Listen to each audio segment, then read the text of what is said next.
사랑 주소망교회 믿음의 동역자 여러분, 한 주간 은혜 중에 잘 지내셨죠? 참 거룩한 주일이고 오늘 또 이 자리에 예배의 자리에 함께 해주셔서 또 한편으로는 이 예배의 자리를 지켜주셔서 감사합니다. 우리 동역자님들이 이 자리에 있으므로 하나님께서 참 기뻐하실 줄로 믿습니다. 또 이렇게 자리를 지켜주셨기에 우리 다른 동역자님들도 많은 은혜를 받으실 줄 압니다. 복된 자리에 복으로서 함께 해주셔서 정말로 감사를 드립니다. 요즘 오늘 날씨 참 좋지 않습니까? 요즘 밖에 나가면 참 이 봄의 아름다움이 절정에 달한 것 같습니다. 특별히 벚꽃이 이제 만개했다가 바람 한번 샥 불면 꽃눈처럼 쫙 이렇게 벚꽃이 이렇게 꽃잎이 흩날리면서 내리지 않습니까? 바람이 불 때마다 하얗고 분홍빛 꽃잎들이 하늘을 가득 채우며 내려앉고 있습니다. 길을 걷다 보면요, 발 아래에도 어깨 위에도 꽃잎이 내려앉습니다. 겨우내 앙상했던 나뭇가지들이 이렇게 화사하게 피어나는 것을 보면 하나님이 만드신 계절의 순환이 얼마나 경이로운지 새삼 느끼게 됩니다. 차가웠던 공기도 조금씩 따뜻해지고 있고요. 햇살도 조금씩 길어지면서 완연한 봄으로 넘어가고 있습니다. 우리 교회가 이렇게 봄하고 가을이면 한 달씩 토요일마다 현장 전도를 나갑니다. 다른 시간이 또 됐으면 자주 나갈수록 좋지만 여러 가지로 시간도 여건도 어렵지만 우리가 어떻게 해서든지 현장 전도를 놓지 않겠다는 마음으로 좋은 때, 봄, 가을이면 참 좋은 때 아닙니까? 좋은 때를 따라 전도를 나가는데 전도를 나가기 전에 마음, 이거 별거 아닌데요. 나가기 전에 마음은 그렇게 또 마음이 또 두렵고 떨리는 마음이 있어요. 좀 안 좋은 마음도 있어요. 그리고 복음을 전하러 나가면 전도지 주로 나가면요. 외면하는 사람들, 손살에 치는 사람들을 마주하게 됩니다. 그러면 마음 한켠에서는 이걸 굳이 왜 해야 되나? 이걸 굳이 왜 해야 되나? 이런 마음이 들죠. 그런데요, 하나님께서는 전도에 미련한 것으로 역사하시는 줄 압니다. 우리 말이 요창해서가 아니라 하나님의 능력이 그 미련해 보이는 전도 위에 임하신다는 것을 믿기에 우리가 전도를 나가는 것입니다. 그리고 한 가지 더, 우리가 전도를 나가야, 현장 전도를 나가야 우리의 관계 전도도 더 깊어지고 더 절실해집니다. 길에서 복음을 전해본 사람만이 삶의 현장에서도 가까운 사람에게서도 복음을 전할 수가 있기 때문입니다. 그런데 이런 전도의 현장에서 우리가 어렵지 않게 마주치는 질문 중에 하나는 왜 내가 아담이 지은 죄 때문에 이렇게 죄인이 되어야 합니까? 나는 아담도 아닌데 내가 짓지도 않은 죄에 대한 책임을 왜 내가 져야만 합니까? 이 질문은 전도의 현장에서만 나오는 것이 아니라 사실 신앙생활을 오래 하신 분들 안에도 어쩌면 해결되지 않은 채, 명료하지 않은 채 자리하고 있는 질문이기도 합니다. 오늘 우리가 살펴볼 로마서 5장 12절에서부터 14절은 바로 이 질문에 답하는 본문입니다. 설교의 주제는 이것입니다. 한번 머릿속으로 따라해 보셨으면 좋겠는데, 하나님은 언약적 대표성의 원리로 모든 인류를 다루신다. 이게 주제문이에요. 다시 한번 말씀드리면 한번 머릿속으로 따라해 보세요. 하나님은 언약적 대표성의 원리로 모든 인류를 다루신다. 이 원리를 이해할 때 우리는 왜 아담 안에서 모든 인류가 죄인 되었는지, 그리고 왜 예수 그리스도 안에서 우리가 의롭다함을 받을 수 있었는지를 비로소 선명하게 볼 수 있습니다. 오늘 설교는 세 가지 부분을 짚고 넘어갑니다. 첫째, 언약적 대표성의 원리가 우리 구원의 확실한 근거임을 살펴봅니다. 둘째, 아담의 언약적 대표성으로 죄와 사망이 온 인류 안에 들어온 것을 살펴보겠습니다. 셋째, 아담이 장차 오실 예수 그리스도의 모형임을 살펴보겠습니다. 첫 번째 부분으로 넘어가 보도록 할까요? 언약적 대표성이란 말 들어보신 적이 있으십니까? 처음 들어보셨어요? 네. 신앙생활을 좀 오랫동안 하셨던 분들은 어쩌면 지나가다가 이 본문 하면서 한두 번 들어보셨을 수도 있고, 혹은 아예 기억이 없을 수도 있고, 처음 들어보신 분들도 계실 줄로 압니다. 이 말의 의미는 하나님께서 모든 사람을 다루실 때 언약적 대표를 통해 다루신다는 것입니다. 하나님이 언약적 대표 한 사람을 통해 그 한 사람에 속한 모든 사람을 함께 다루신다는 것입니다. 로이드 존스 목사님은 이렇게 설명합니다. 하나님의 관점에서는 인류 역사상 오직 두 사람만이 존재한다. 하나님의 눈에 수십억 사람 대신에 두 사람만이 존재하는데, 한 사람은 아담, 그리고 아담에 속한 사람들. 또 다른 한 사람은 예수님, 그리고 예수님 안에 속한 사람들. 아담은 옛 언약의 대표입니다. 아담이 죄를 지었으므로 죄와 사망이 들어왔습니다. 그래서 아담 안에 있는 자들에게도 역시 죄와 사망이 들어와 죄와 사망이 그들 안에 왕노릇하고 있는 것입니다. 그들은 영적으로 죽었으며 완전한 죽음을 향해 달려가고 있습니다.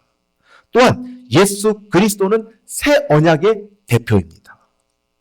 우리 주님이 십자가에 달려 죽기까지 완전한 순종을 하셨으므로 하나님의 은혜와 의와 영생이 들어왔습니다. 예수님 안에 있는 자들에게 하나님의 은혜가 있습니다. 하나님의 의가 있습니다. 하나님의 생명이 있습니다. 이제 죄와 사망이 그 주님 안에 있는 자들에게 왕노릇하지 못하고 우리 주님이 왕노릇하고 계신 것입니다. 의와 생명이 왕노릇하고 있는 것입니다. 그런데 말입니다. 이 내용이 왜 나오고 있는 걸까요? 이걸 놓쳐서는 안 되는데, 바울 사도가 갑자기 언약적 대표성 원리를 뜬금없이 무슨 강의하듯이 하고 싶어서 나온 거냐라는 뜻입니다. 그렇지 않죠.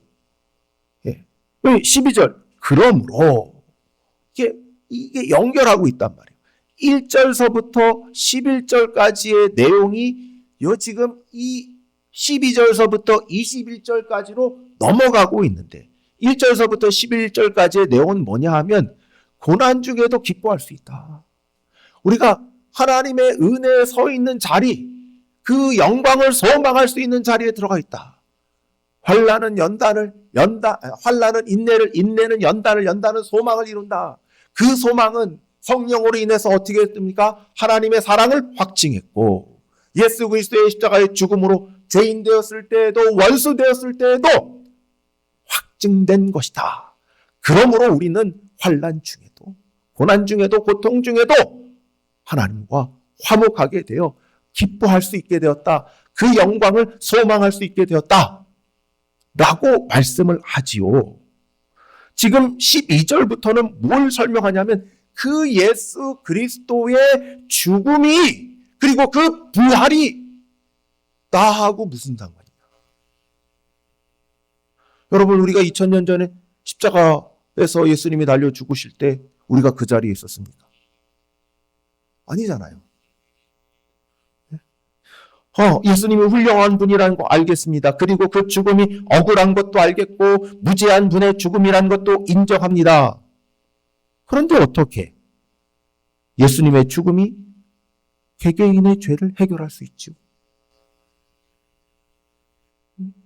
그리고 그 죽음의 무게가 아니 예수님 한 사람이 죽었으면 한 사람만 깨끗하게 해야지, 한 사람만 의롭게 받게 하지. 왜 예수님 안에 있는 그 많은 사람들, 예수 그리스도를 믿는 모든 사람에게까지 영향을 미치냐라는 것입니다. 그러니까 예수님의 죽음이 어떻게 나의 죄를 해결하며 어떻게 믿는 모든 신자들의 죄를 해결할 수 있는가에 대한 신학적 설명이 바로 12절서부터 21절 언약적 대표성의 원리 때문이다. 예수님께서 나의 언약적 대표가 되시고 예수님께서 모든 신자의 언약적 대표가 되셨기에 예수님이 십자가에 달려 죽으셨을 때 그분의 죽음이 곧 나의 죽음이 되고 그분의 부활이 곧 나의 부활이 된다. 그분의 의가 곧 나의 의가 되고 그분의 생명이 곧 나의 생명이자 모든 동역자님들, 모든 신자들의 의와 생명이 된다는 것입니다. 이 원리가 없으면 이 신증인의 신학적 근거를 잃게 됩니다.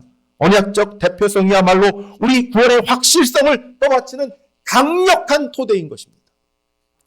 그러므로 우리 구원은 절대 흔들리지 않습니다. 절대 흔들리지 않습니다. 우리의 언약의 대표이신 예수 그리스도께서 이미 완전히 이루셨기 때문인 것입니다. 이 부분을 염두에 두고 두 번째, 우리 옛 언약의 대표인 아담으로 넘어가 봅시다. 12절을 한번 보겠습니다. 12절 같이 한번 읽어보지요. 12절 시작. 이러므로 한 사람이로 말미암아 에 들어오고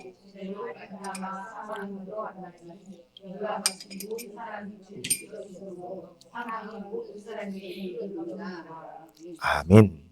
사실 이 부분은 현대인들이 가장 강력하게 반발하고 있는 부분이 바로 여기입니다. 모든 사람이 죄를 지었으므로 라고 표현을 하는데, 그러면 이제 이렇게 묻는 거죠. 내가 아담이었습니까? 나는 에덴 동산에 있지도 않았는데요. 내가 선악과를 따먹은 게 아니잖아요.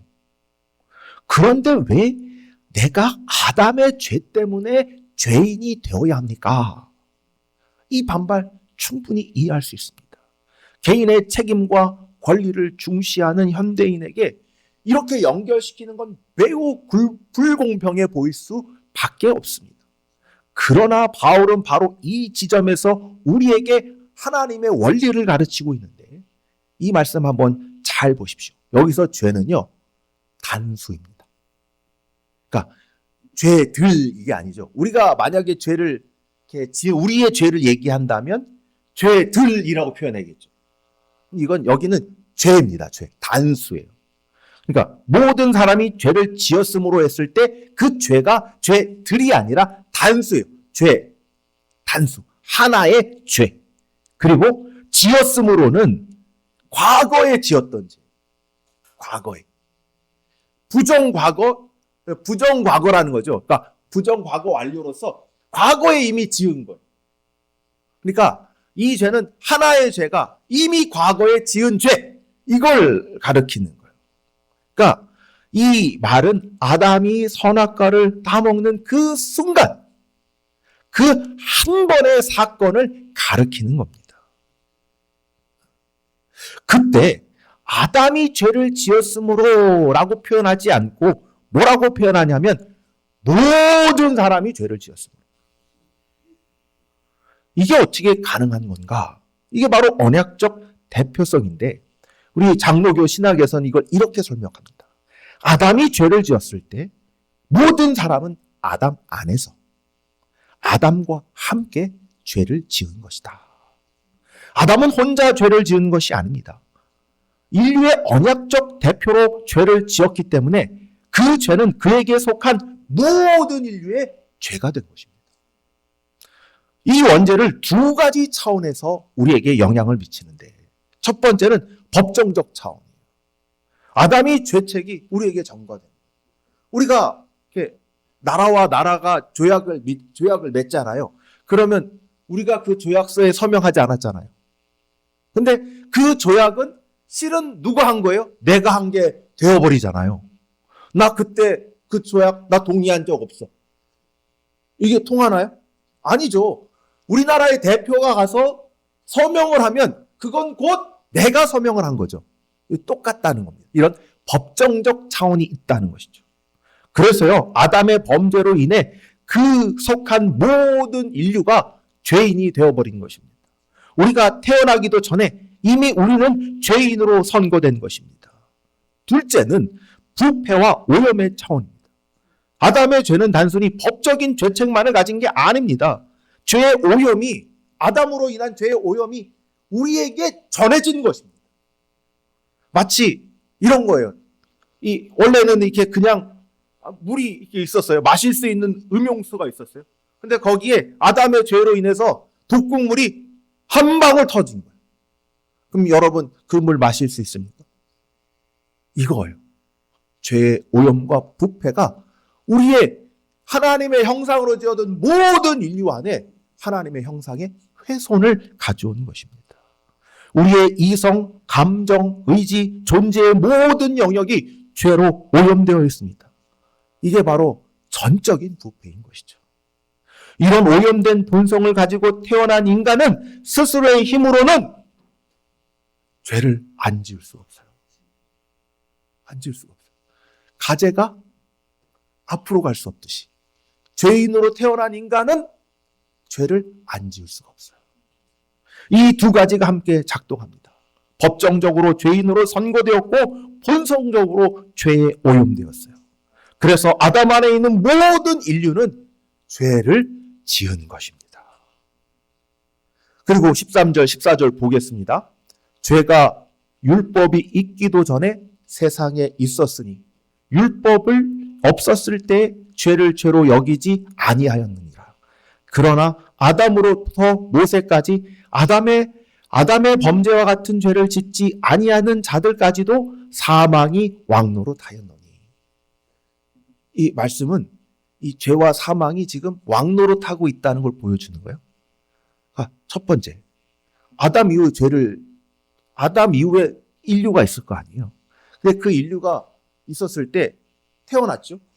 그리고 그다음에 모세 있었을 때 율법이 오기도 전이죠.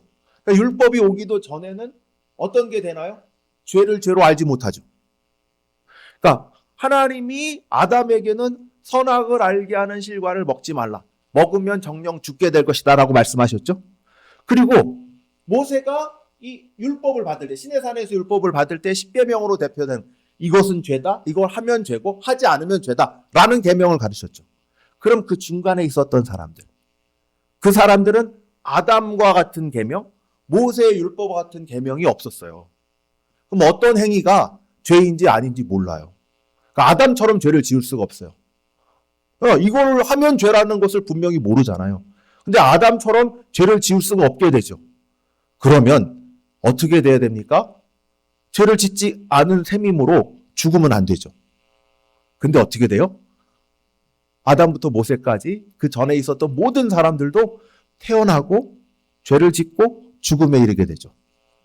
그러니까 아담으로부터 시작된 이 죄와 사망이 들어오므로 이 죄와 사망이 들어오는 게 모든 인류에까지 영향을 미치고 있다라는 것을 보여주고 있는 것입니다.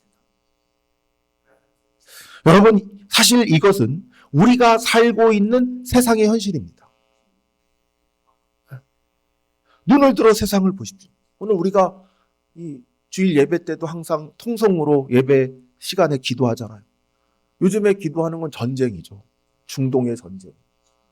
중동의 전쟁 하나님, 사실 저 뉴스 보기도 싫거든요. 맨날 미사일 쏘고 검은 연기 오르고 막 앰뷸런스 와가지고 사람들 막 붕대 싸고 이렇게 가면서 모습 너무 괴롭습니다. 보는 것만으로도 힘들어요. 그리고 거기엔 그럼 이 민간인들이 다치고 특별히 어린아이가 다쳐요. 이 나쁜 독재자들은 그러니까 항상 이 군사시설을 병원 밑에 두고요. 어린이가 있는 학교 밑에 둬요. 그러면 여기를 공격 안 하면 안 되게 만들어요. 참 인간의 악함이라는 게, 인간의 죄들이라는 게. 그러면 꼭 아이들이 다쳐요. 아이들이 죽고 다쳐. 이 모습 보면서 이 이 죄와 사망이 다스리는 모습.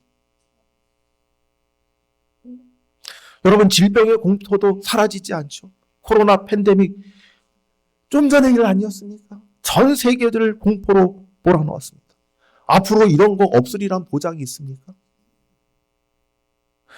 여러분, 더 우리가 생각해 봐야 될 것은 인간의 내면 안에 있습니다. 사람은요, 죽음을 두려워합니다. 애써 외면하고 즐거움으로 덮으려 합니다. 그러나 깊은 밤 홀로 있을 때 찾아오는 그 공포는 떨쳐내지 못합니다.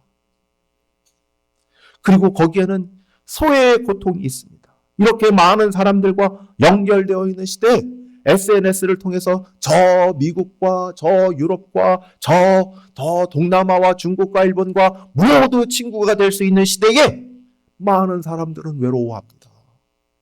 가장 가까운 사람과 진정으로 하나가 되지 못하는 단절감, 나를 진정으로 이해받지 못한다는 고독감이 우리 마음을 가득 차 있습니다.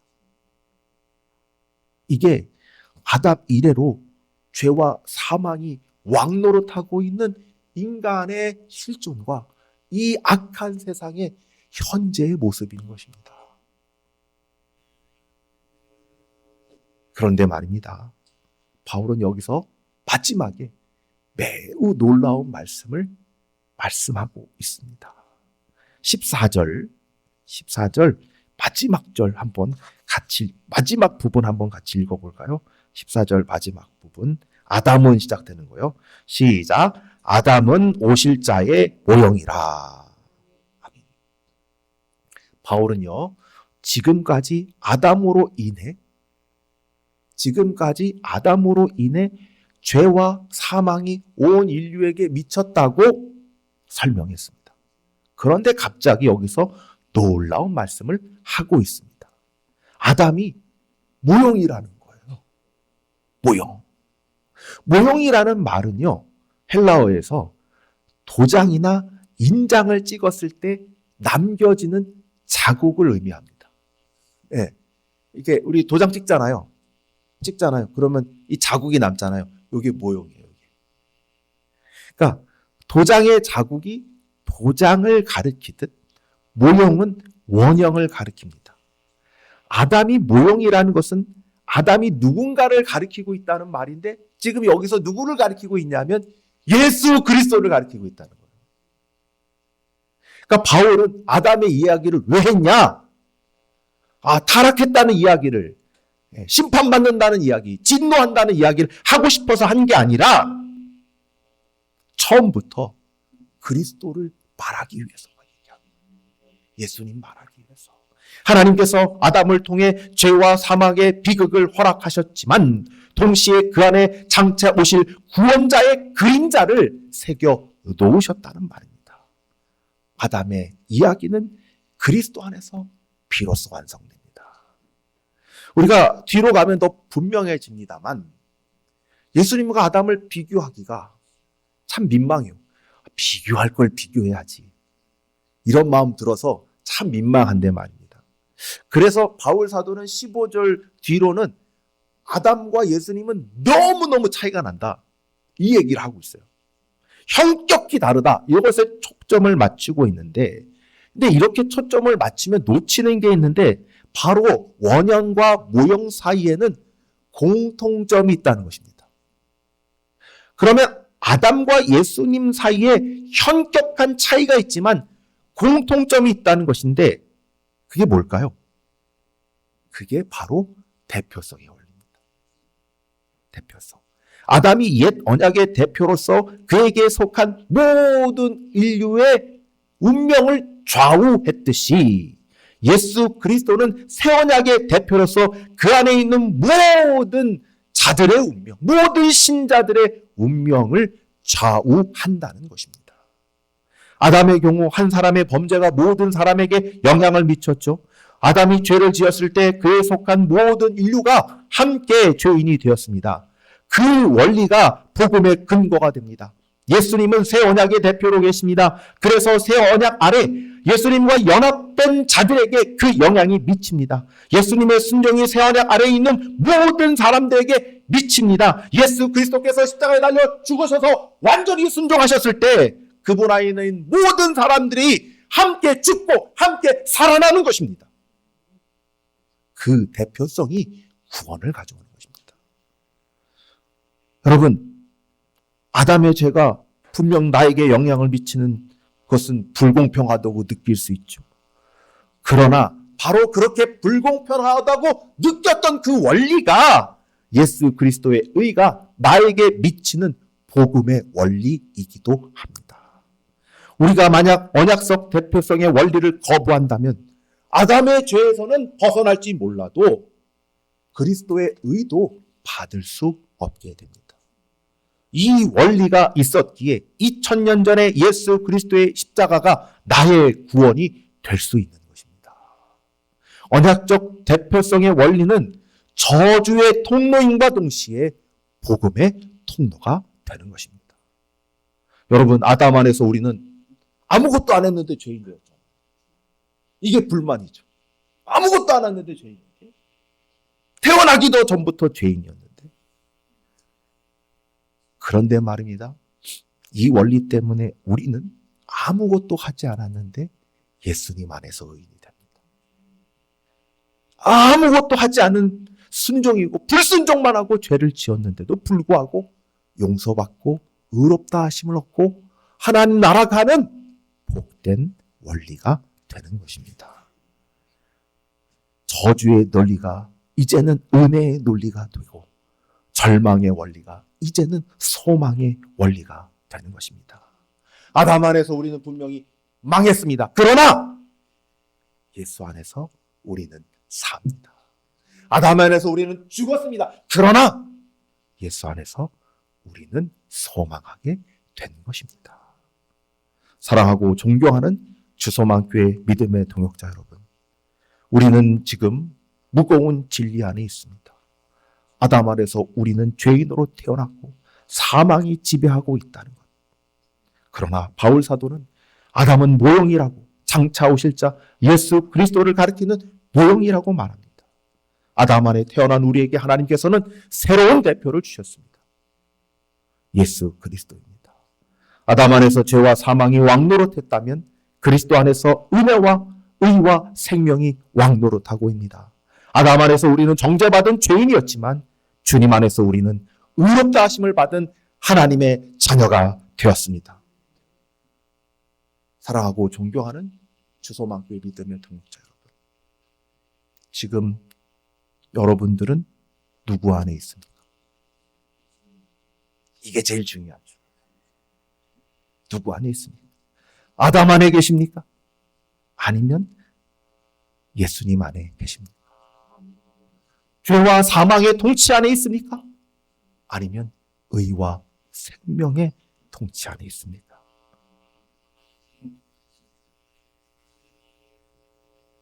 마음속으로 한번 대답을 해보시죠.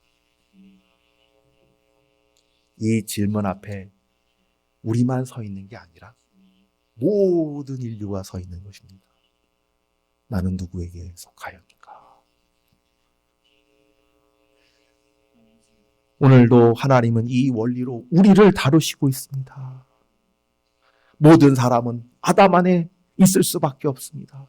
그래서 죄와 사망이 무섭고도 혹독하게 다스리고 있지요. 그 속에서 신음하고 고통하고 영원한 죽음을 향해 갈 수밖에 없었죠. 그러나 하나님은 예수 그리스도를 이 땅에 보내어 예수님 안에 새로운 의와 생명과 희락과 평강을 주셨습니다. 예수 안에 있어야 됩니다. 예수 안에 있어야 됩니다. 그 은혜 아래 있어야 됩니다. 그 은혜 아래 있으시는, 머무시는 우리 주소망교회 모든 동역자님 되어지기를 축복합니다. 기도하겠습니다.